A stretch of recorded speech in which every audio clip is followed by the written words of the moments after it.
My fellow Ghanaians, permit me, on behalf of the parliamentary opposition, to wish you and your families and friends, including Guyanese in the diaspora, all the best for the new year.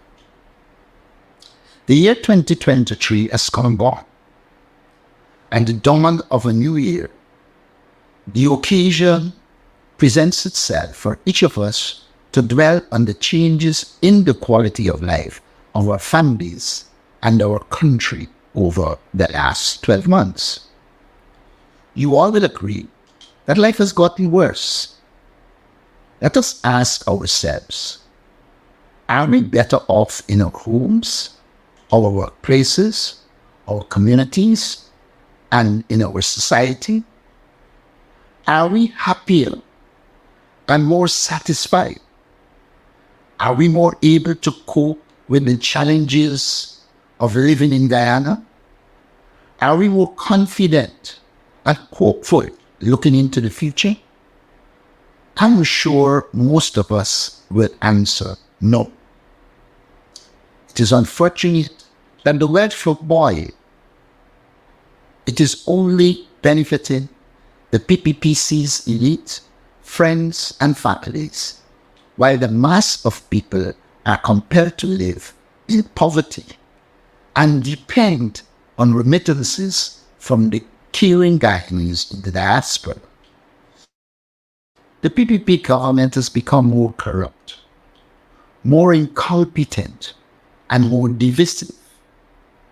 Government's approach to development is to negate the development of our people while pursuing projects that facilitate corruption and the enrichment of the few who are closely linked to the PPP government at the expense of improving the quality of life of our people.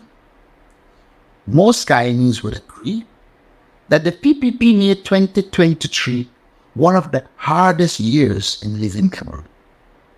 On the economic front, the cost of living kept surging as real incomes declined.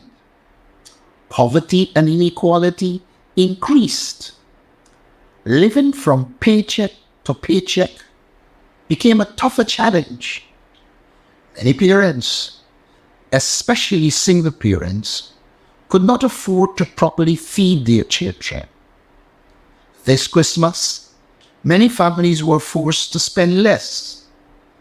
Yet, despite these hardships in 2023, the PPP government showed no urgency, no capacity, and no concern to ease the burden on the people.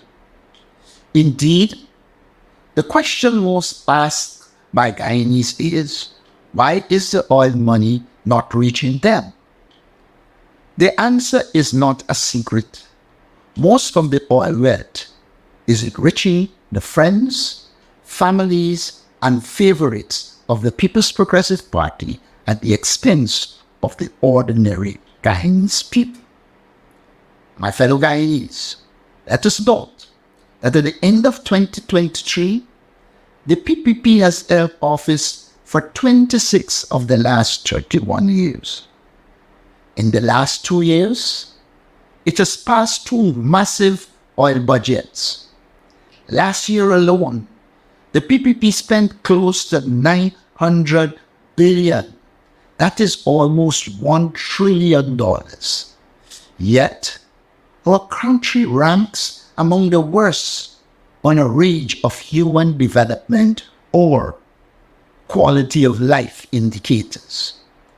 Ghana remains among the worst countries in which to live in terms of maternal and infant deaths, life expectancy, child poverty, food security, youth unemployment, and educational standards. Even more appalling, the PPP has made it crystal clear that it does not intend to pay a living wage. It does not intend to significantly raise the tax-free threshold and does not intend to significantly raise pensions and public assistance. The PPP has set no deadline and provided no guarantees on raising the living standards and ending poverty for the low and middle classes. The PPP has presented no economic development plan. It is uncaring as it is clueless and incompetent. In 2023, we also witnessed further assaults by the PPP on governance and democracy. Its assault on our freedom of expression and association reached even more dangerous heights, as the recent court summons serving a US-based political activist, Rick Ferkberg, starkly demonstrate. The police force continued to be used as a political tool. The poor and the powerless continued to be dispossessed of their land. Cabinet ministers and PPP cronies persisted in flouting the law and escaping prosecution. From the Darren Lara scandal to the oil audit scam to the unbridled corruption, Kylie's last year saw justice be perverted by those in high office as the government sunk deeper into immorality and depravity and corruption. Not unexpectedly, the President's New Year's speech will be an elaborate exercise in spin doctoring as it tries to paint an alternative reality. But we all know and feel the reality as we and our families live it every day. Guyana is in crisis. Throughout these national crises in 2022, we in the opposition carried on with the fight alongside you, the people. We visited and listened to citizens in several communities across our country. We worked to keep you, the citizens, informed. We fought in the courts to defend our Constitution and the rights and freedoms of citizens. We campaigned in the Parliament to shape the national agenda and to keep the government in check. We demonstrated on the streets for electoral reform, including a new voters list and biometrics. We lobbied the international stakeholders, and we presented our ideas for a better Guyana. We, the opposition, believe that Guyana can have one of the world's highest standards of living. We believe that Guyana can be one of the world's happiest societies. We believe that Guyana can achieve the goal of zero poverty and zero misery. We believe that Guyana can be a model of democracy and good governance. However, Guyana could only achieve the ideals if there is a caring and competent administration. We intend to be that administration. The poor performance of the government dictates that there must be a change of government. That change is needed. As the next government, therefore, we are committed to implementing a development strategy that puts people first and at the center. We call it the people-centered development strategy. We see this not only as our moral obligation to the people, but also as an economic investment in developing our human resources. We are committed to tackling the ills that sap the Guyanese people's spirit and vitality, such as discrimination, poverty, crime, unemployment, especially youth unemployment, and the lack of economic security and a livable income. We are single-minded in our ambition to build a new Guyana. For now, as the opposition, on our agenda for 2024, we will steer the course in the fight for a fair, just, and equitable Guyana.